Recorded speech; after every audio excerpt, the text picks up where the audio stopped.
Oke, halo semuanya. Selamat datang kembali di Pelita Pipilio. Oke, dalam kesempatan yang sangat baik ini kita akan membahas sebuah topik yang saya yakin kita semua pernah merasakannya, yaitu Atomic Habits. Just look at the numbers. If you were able to improve by 1% each day for an entire year, and those gains compound, you would end up 37 times better at the end of the year. And if you were to get 1% worse, you would whittle yourself almost all the way down to zero. Kadang-kadang kita tuh seringkali melebih-lebihkan pentingnya satu momen besar dan meremehkan nilai dari perbaikan kecil setiap hari. Kita masih terpaku merasa butuh aksi besar untuk hasil yang luar biasa. Masalahnya, emang yakin kita bisa langsung ngelakuin aksi besar? Jangan lupa kalau aksi besar itu juga disertai dengan tekanan yang besar dan terkadang tekanan itu seringkali terlalu berat. Yang pada akhirnya kita nggak melakukan apa-apa. Tapi tidak usah khawatir, dari semua pembahasan pengembangan diri, ada satu buku yang menarik untuk dibahas, yaitu buku Atomic Habits karya James Clear. Berdasarkan buku Atomic Habits karya James Clear, perubahan kebiasaan itu tidak perlu melakukan aksi besar, tapi cukup merubah kebiasaan kecil hari demi hari. Buku ini membuka mata kita pada sebuah konsep yang justru berkebalikan dari kebanyakan orang. Pesannya yaitu lupakan aksi-aksi besar. Kuncinya ada pada perbaikan 1% dari kebiasaanmu. Mungkin kedengarannya nggak keren, nggak ada yang bakal notice juga kan kalau kita cuma jadi 1% lebih baik hari ini. Tapi disinilah letak kekuatannya, yang luar biasa dan jadi kunci orang sukses. Simpelnya gini, jika kamu bisa menjadi 1% lebih baik setiap hari selama 1 tahun, pada akhirnya kamu akan menjadi puluhan kali lebih baik dari dirimu saat ini. Sebaliknya, jika kamu 1% lebih buruk setiap hari, mungkin kebiasaanmu akan mendekati 0. Gila kan perbedaannya? Maka dari itu, jangan remehkan kebiasaan-kebiasaan kecil di hidup kita. Sama seperti uang yang berlipat ganda karena bunga majembu. Efek dari kebiasaanmu juga akan berlipat ganda seiring kamu mengulanginya. Mulai dari ini, pertanyaannya sekarang bukan langkah besar apa yang harus aku ambil, tapi bagaimana caranya aku bisa konsisten jadi 1% lebih baik setiap harinya.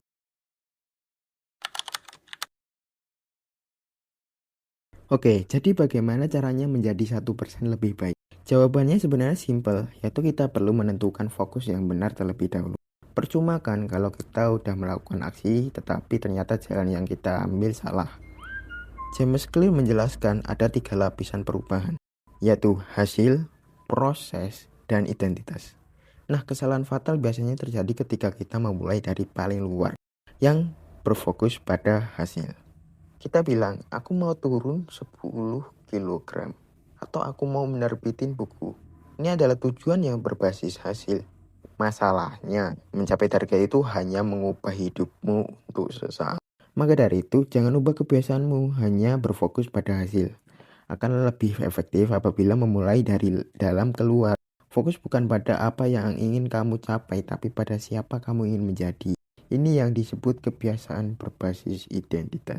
Misalnya, kamu ingin menjadi pelari. Apabila tujuanmu hanya untuk bisa ikut turnamen, maka mungkin aja kebiasaan larimu tidak bertahan lama. Tapi jika kamu ingin menjadi seorang pelari, maka kamu tidak akan mudah bosan. Bahkan ketika kamu sudah ikut turnamen, kamu tidak akan berhenti begitu saja. Walaupun terlihat tidak jauh berbeda, tapi justru karena mulai dari perubahan identitas inilah kenapa perubahan kebiasaan dapat sukses. Lantas bagaimana cara membentuk identitas? Sangat simpel, ada 2 langkah. Pertama, putuskan tipe orang seperti apa yang kamu inginkan.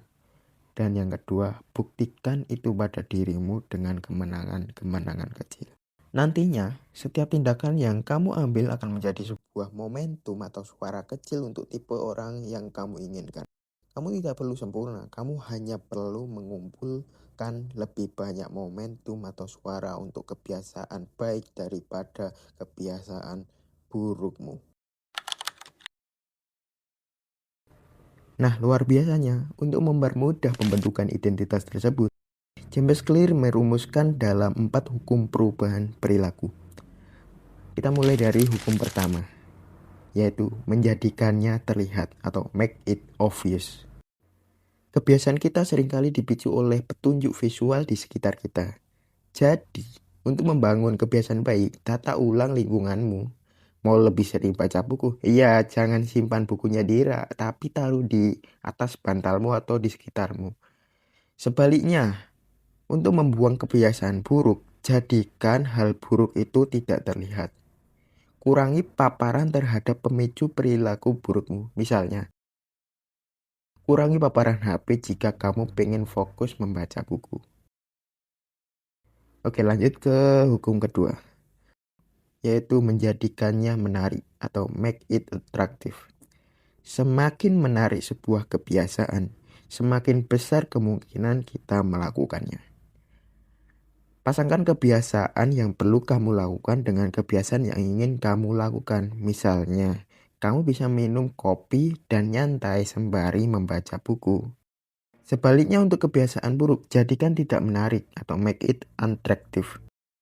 Kebiasaan buruk itu, ubah cara pandangmu dan soroti keuntungan dari menghindari. Alih-alih berpikir aku nggak boleh bermain HP, pikirkan aku bisa dapat waktu istirahat lebih banyak jika tidak bermain HP. Oke, yang ketiga, menjadikannya mudah. Manusia secara alami akan memilih jalan yang paling sedikit hambatannya. Karena itu, kurangi kesulitan untuk kebiasaan baikmu. Misalnya, jika kamu ingin fokus membaca, jangan langsung berpikir untuk menghabiskan satu buku sekaligus, tapi cobalah untuk membaca satu bab terlebih dahulu. Tujuannya adalah membuat kebiasaan itu sangat mudah untuk dimulai. Sebaliknya, untuk kebiasaan buruk, jadikan sulit. Persulit kegiatan untuk menjangkau kebiasaan burukmu. Misalnya, matikan HP-mu ketika ingin baca buku. Semakin kamu sulit mengakses kebiasaan burukmu, maka semakin bagus kamu bisa mengubah ke kebiasaan baik. Dan yang terakhir adalah menjadikannya memuaskan. Buat kebiasaan baik memberimu kesenangan. Otak kita itu menyukai imbalan instan. Beri dirimu hadiah kecil segera setelah menyelesaikan kebiasaan baik. Cara paling simpel ya adalah dengan pelacakan kebiasaan atau habit tracker. Memberi tanda centang atau X di setiap kali berhasil melakukan kebiasaanmu akan terasa sangat memuaskan dan membuatmu tak ingin memutuskan rantai kebiasaan itu. Sebaliknya, untuk kebiasaan buruk jadikan tidak memuaskan. Cari partner terpercayamu, minta seseorang teman untuk mengawasimu. Jika kamu melanggar, kamu harus menanggung konsekuensi yang langsung terasa tidak enak. Misalnya mentraktir temanmu makan siang. Tentu rasa sakit atau rugi yang instan akan mencegahmu mengulanginya.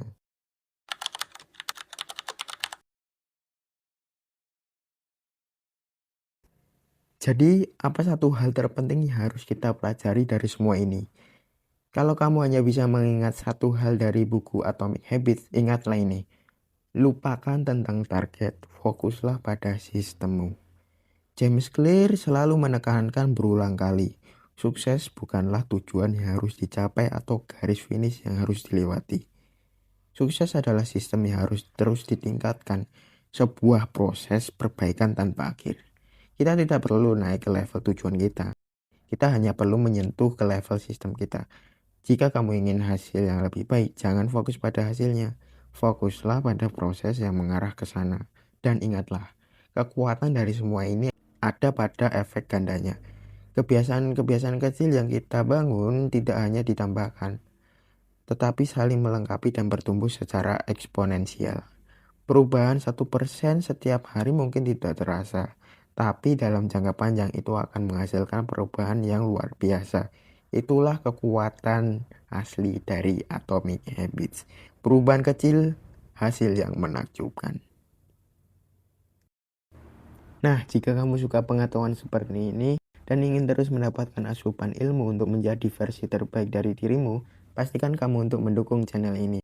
Klik tombol subscribe di bawah dan nyalakan lonceng notifikasinya biar kamu nggak ketinggalan video-video terbaru dari Pelita Biblio. Terima kasih sudah menonton, sampai jumpa di video berikutnya.